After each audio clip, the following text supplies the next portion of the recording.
everyone, this is Marina Sánchez and this is WIT, a project that started at M47 Labs company with the goal to, get to visualize all the women in tech we have working here, get to know their lives, their career path and everything, and hope to get externalization and for it to get to other people and women outside of the company. This is our third episode, also for you to know, and we have Rebeca Sarac, who has 5 years of experience in her shoulders. And yeah, you are working now as a backend developer here at M47 Labs, more in the artificial intelligence branch, you could say. So thank you so much for being here. How are you? How are you feeling in this segment? I feel amazing. I'm very grateful to be participating in this. Great. So you know, to start off, could you tell us a bit more about your day-to-day life as a backend developer here in the company? Yeah, so as you said, right now my role at M47 is as a backend developer. I work in a very talented team of AI engineers, backend developers and front-end developers. We are currently the core team of the company. We are developing the AI platform that M47 has, and we are also right now providing external services to other companies. Mm-hmm. So as a backend developer, I'm participating in technical decisions. I'm also designing, implementing, and maintaining the logic of our services. I'm also, as a senior developer, I'm also mentoring other team members, and that's more or less my day by day. Today. Perfect. Well, you mentioned a bit regarding the organization and the kind of project we have going on, that some, for confidentiality reasons, right, we cannot disclose much information. But how would you describe the working environment here at M47 Labs, or could you tell us a bit more about the team and the structure? Yeah, sure. We have a very horizontal structure in our team, which I really like. This means that we don't have like a boss, let's say. We all take part of decisions and we collaborate very closely, and I really love that. And so yeah, continuing with the team, you mentioned quite a bit the open space as well and the organization again. And to dig in more now into this women in tech topic, we could say, how is the team organized in terms of, if you find this equality maybe in women and men in the team? Absolutely. It's actually something I would have never imagined I would have. Well, as a woman in tech, I've always been surrounded by men, which I highly normalized at some point. I never thought too much about, especially the first years. I wasn't thinking that much about it. I suppose I just normalized it and I accepted that there weren't too many women.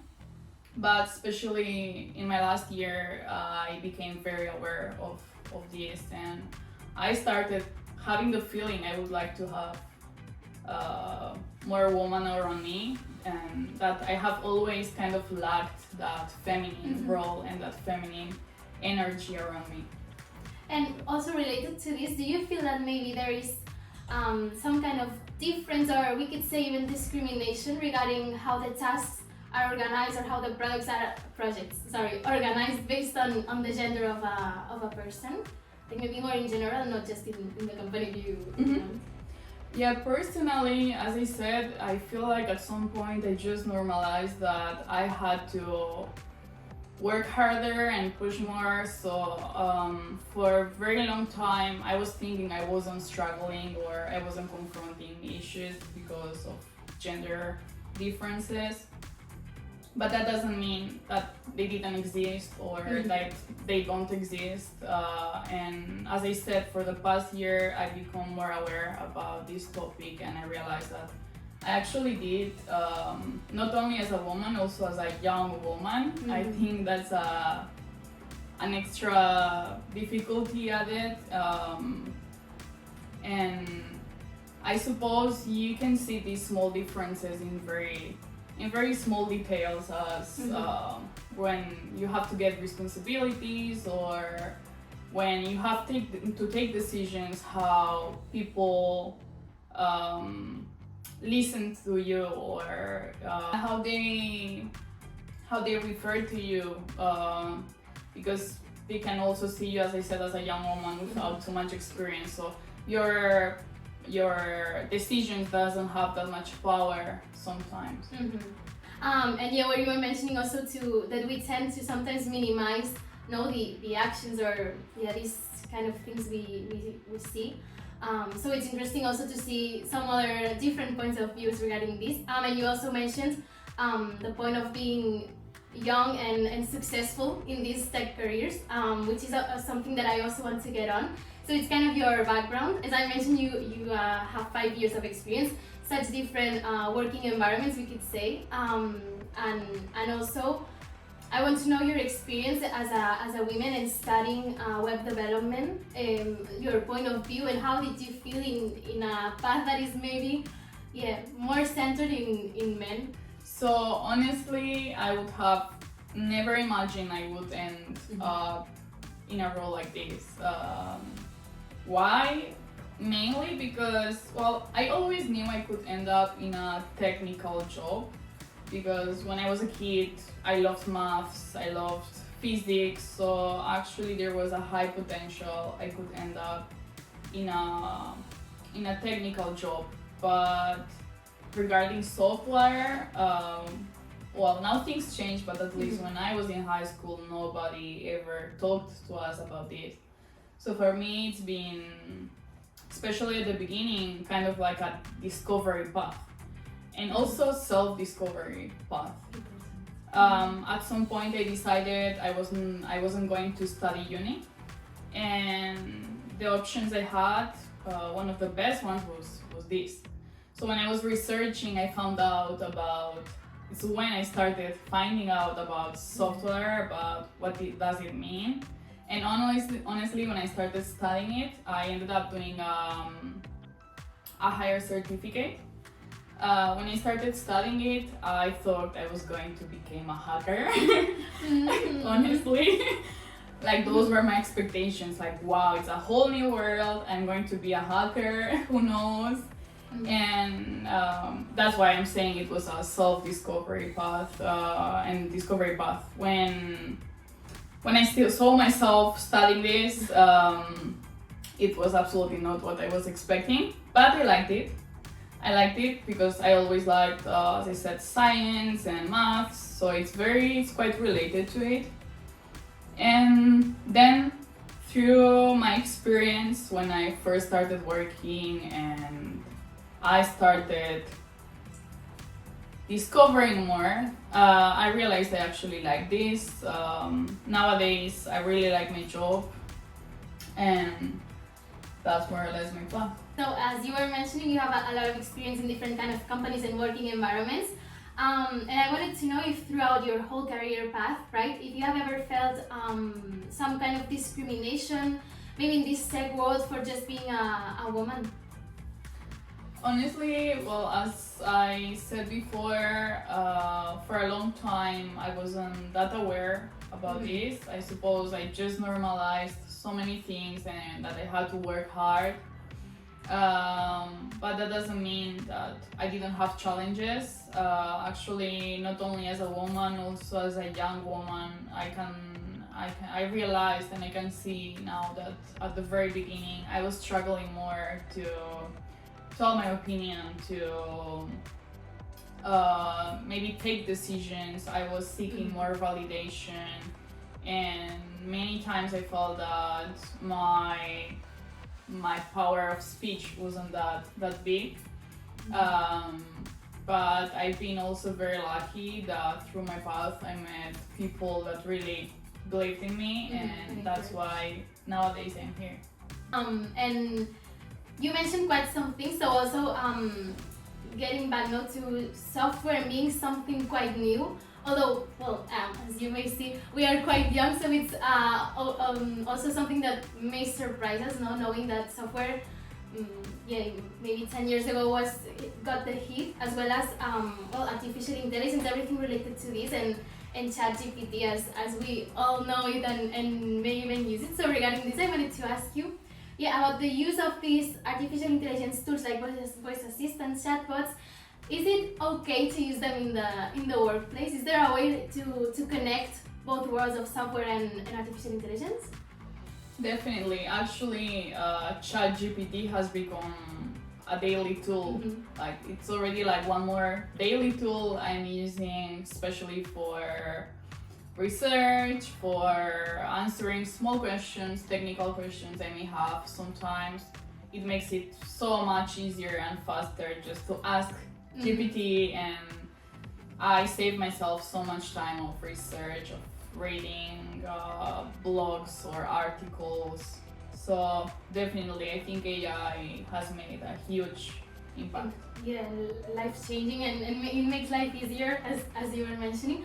And continuing with these tools and everything, what would you say, maybe there are some techie women watching us, but and also to some women that want to enter this world, what are you would say the basic tool stack to start as backend developer? What is it that you use day to day?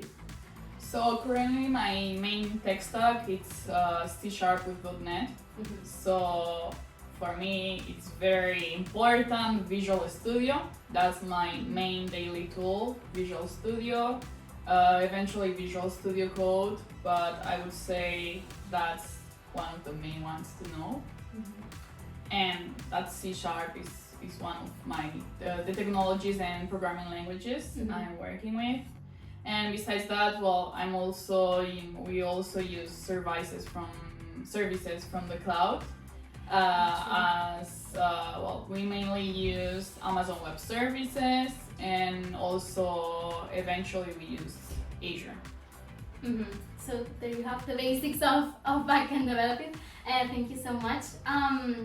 And moving forward, well, we explained it a bit, but I want to know, there are some stereotypes regarding women in tech and in the tech world in general.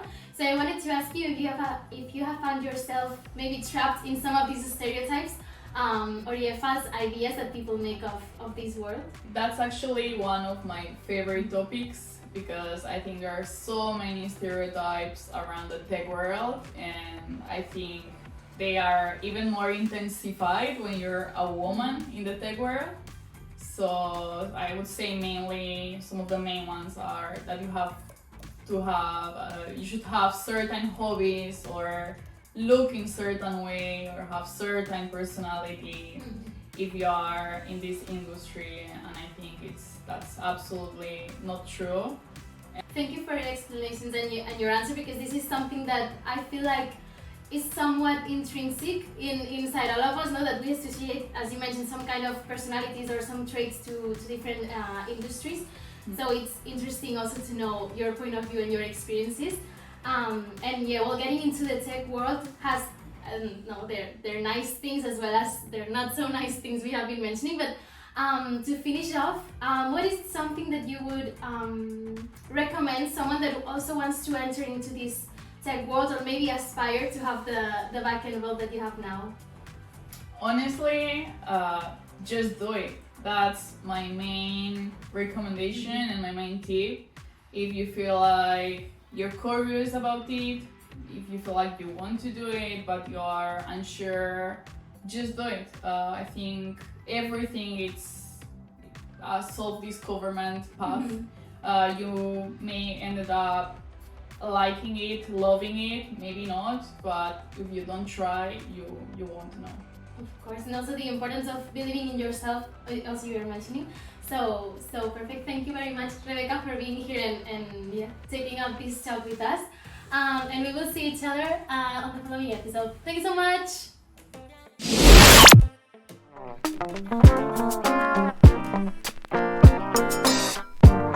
Hi all, this is Marina again, coming to you with the hot topics mentioned in our call with Rebeca. She started off mentioning that throughout her career, she found herself mostly surrounded by men, and she liked this kind of feminine energy in the workplace. And in fact, in 2022, only 28% of the people working in the tech industry were female, so underrepresented again. Which this can also be related to imposter syndrome, which we also mentioned in our past episode. Also related to this discrimination towards women or minorities represented in this industry, which Rebeca had to face both for being a woman as well as being young and successful in her tech career path. She also got into the field of stereotypes and other discriminations regarding also being a woman or having to look a certain way to be attached to this technological industry, as well as having certain hobbies also related to this field. And yeah, this is all for today. Comment down below if you think we forgot any of the topics you would like to mention. And also hit the subscribe button to see the next video. Thank you so much!